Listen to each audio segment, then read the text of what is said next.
Hello everyone, this is MJ and you are at my channel called Reading This Life. My channel is where we talk fiction, friends, and fun.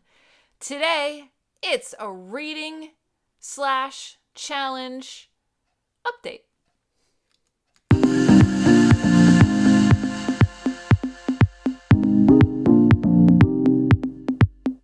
And remember, before we get started, let me know what reads are you hitting this week.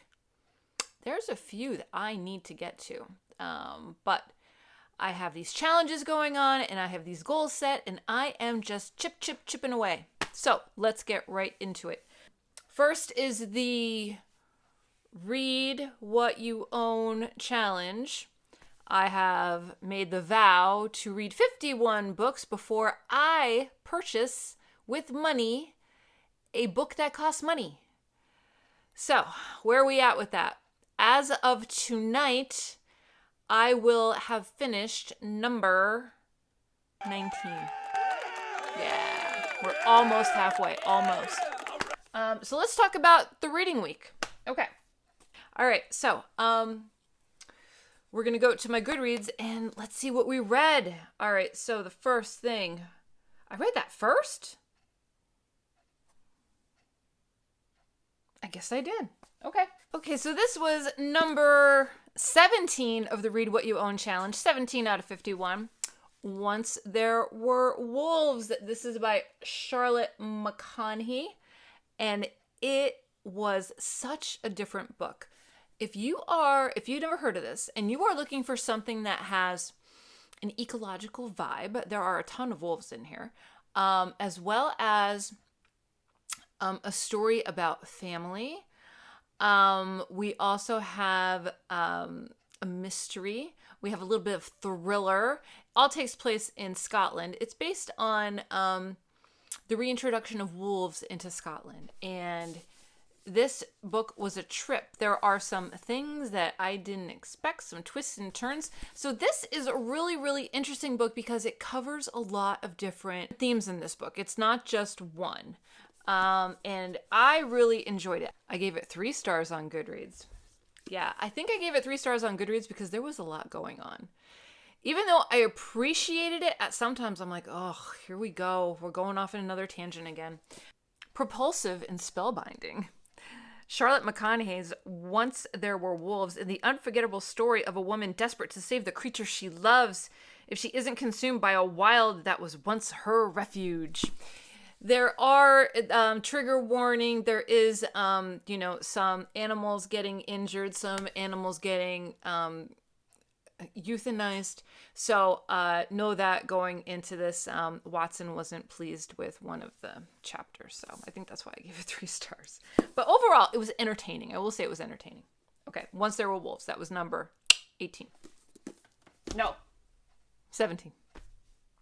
Then this was a buddy read with Michael Romeo Talks Books and Kelly Hooked on Books came along board.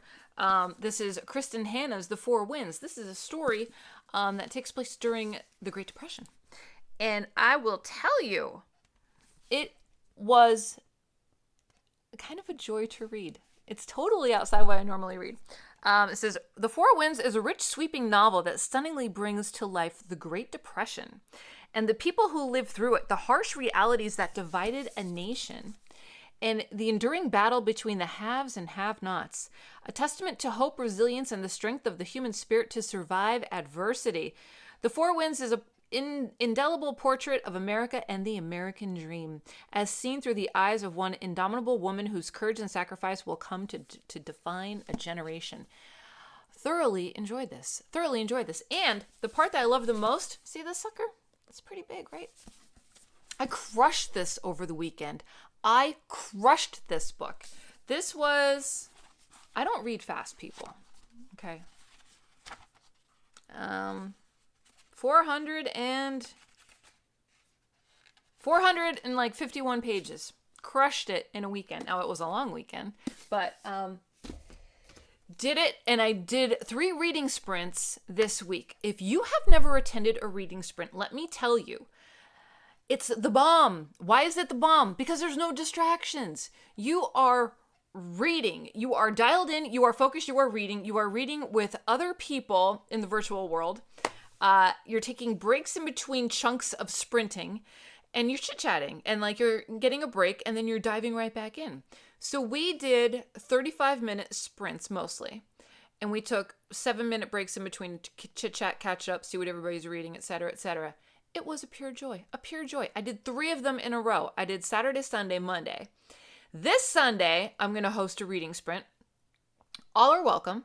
And it's going to be Sunday from 9 a.m. in the morning until 11 a.m. So it's going to be a 2-hour sprint. That's East Coast time, Eastern Standard Time.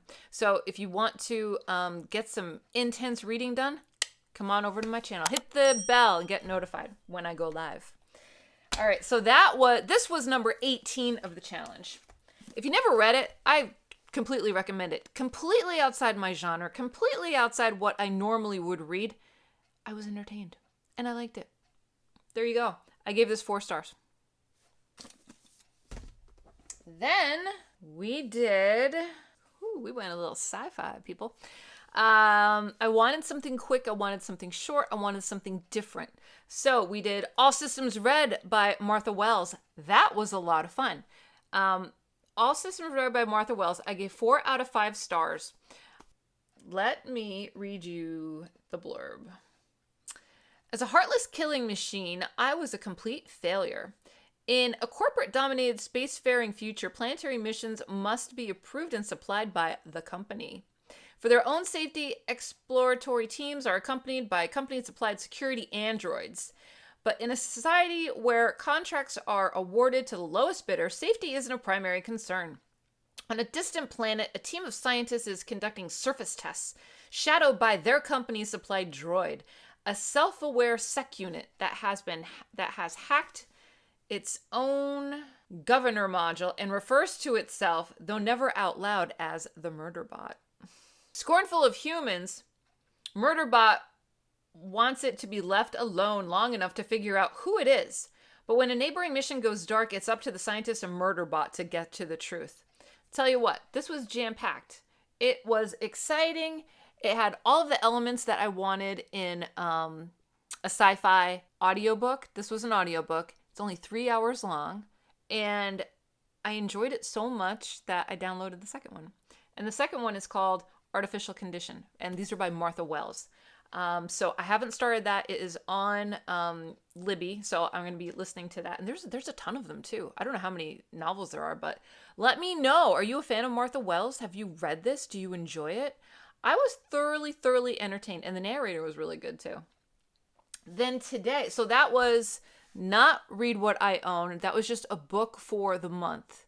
So that would be 7 books for the month. Let me see. Yes, that is book number 7 for the month.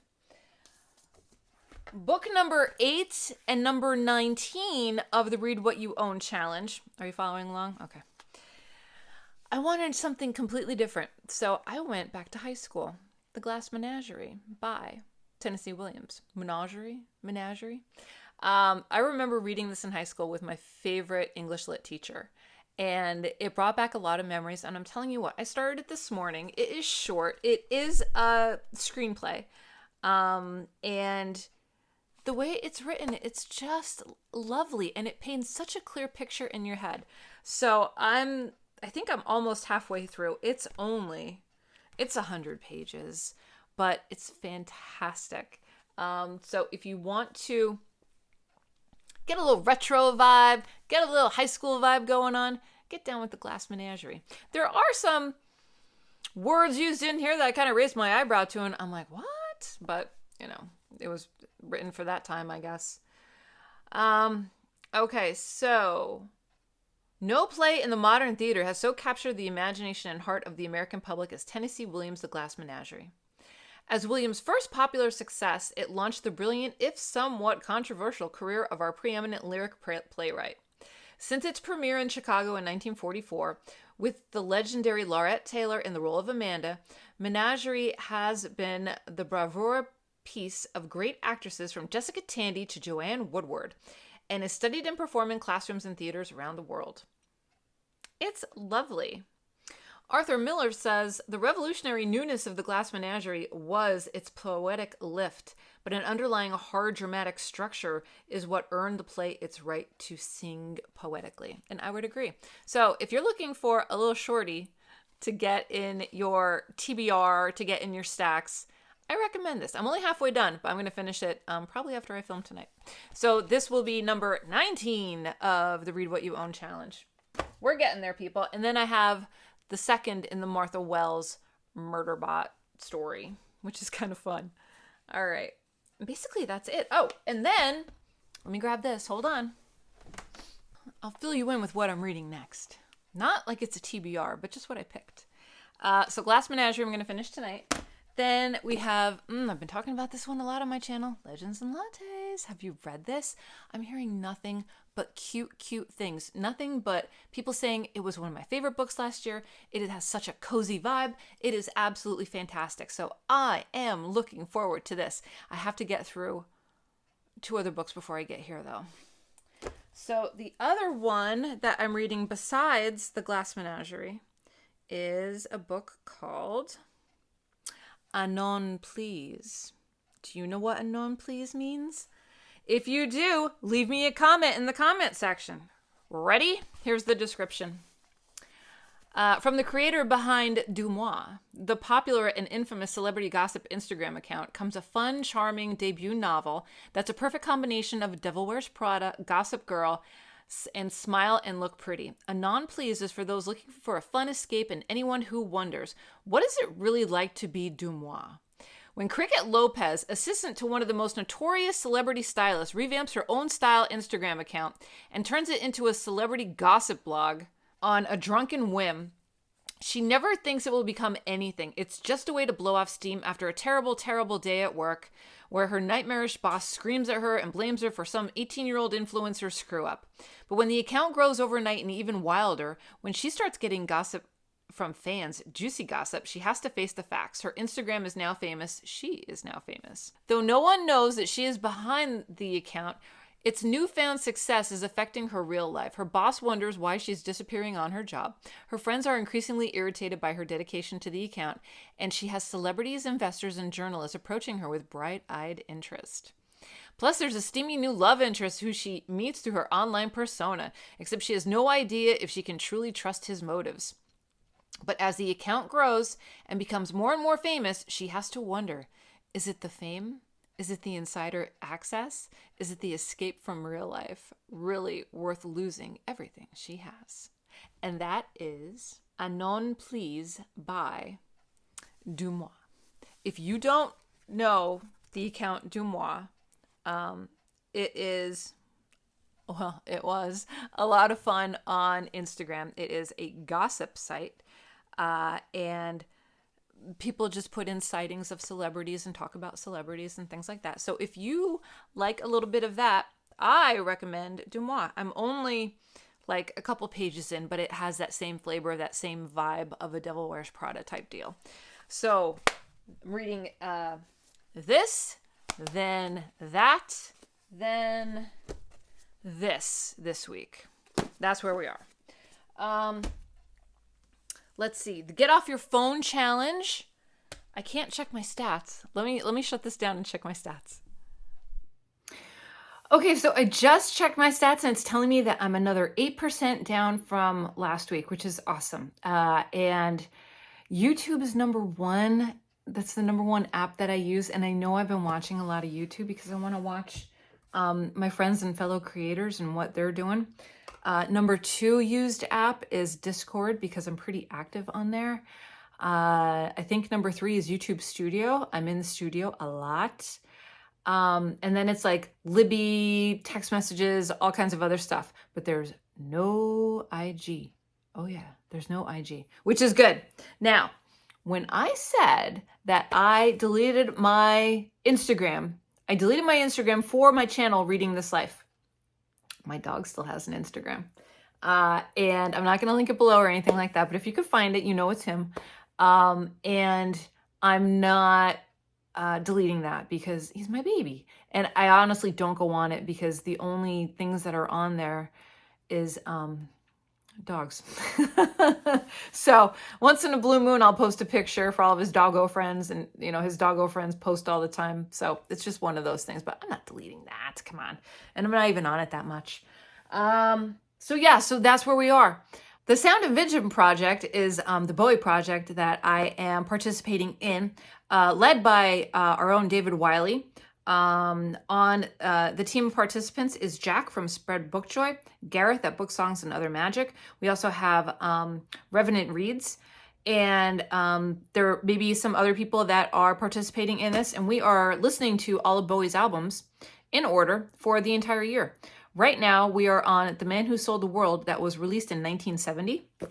I do have this book on my shelves. I haven't gotten to it yet. It's got the labyrinth eyes. Ooh. I got this on discount at a discount store, and I think I'm going to go through this in order. Could I knock it out? Yeah, maybe I will. I don't know. We'll see.